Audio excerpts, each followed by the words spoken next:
dans les copains, les machins du Parti Socialiste. On parle pas de Jordan Bardella en ce moment, on a surtout parlé des classes qui ferment, des usines qui ferment, des services publics qui baissent. Mais très franchement, la couve de Jordan Bardella avec la princesse, très clairement, c'est une opération de communication dans la perspective des présidentielles et qui met une pièce dans la machine de plus de ce personnage qui est un vide sidéral.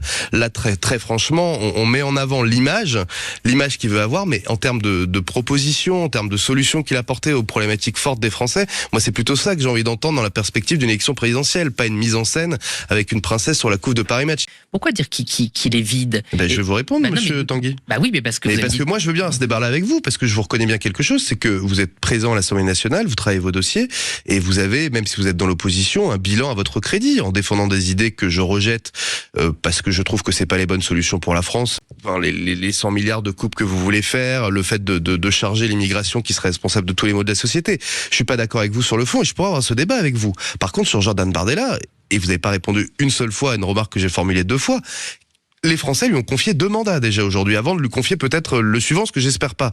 Quel a été le bilan de son travail de fond au Conseil régional où les Français l'ont envoyé, ou à l'Union européenne où il a brillé par son absence depuis son élection? Donc oui, je le dis, sur le fond et sur les actions et sur les combats qu'il a menés, je trouve que Jordan Bardella, c'est le néant. Dès qu'il y a une occasion de protéger le grand capital, eh bien vous le faites à travers vos votes, en vous opposant à la CSG sur le capital, en vous opposant à la taxe sur les superprofits, en vous opposant à tout ce qui peut toucher finalement au CAC 40 et puis à la part de Français qui sont les plus riches. Donc moi, c'est plutôt non pas la stratégie de communication, mais clairement le programme et la réalité des votes à l'Assemblée nationale que je constate à chaque fois, où vous faites bloc avec la Macronie dès qu'il faut défendre les intérêts des plus puissants. Le RN, c'est la Macronie en termes de politique économique et sociale, avec la xénophobie en plus. Donc évidemment, je voterai pour Macron face au Rassemblement national. Ils ont la même politique de l'offre. Quand vous regardez les votes à l'Assemblée nationale récemment, il y a clairement 2 tiers pour et 1 tiers contre sur la plupart des mesures qui sont proposées.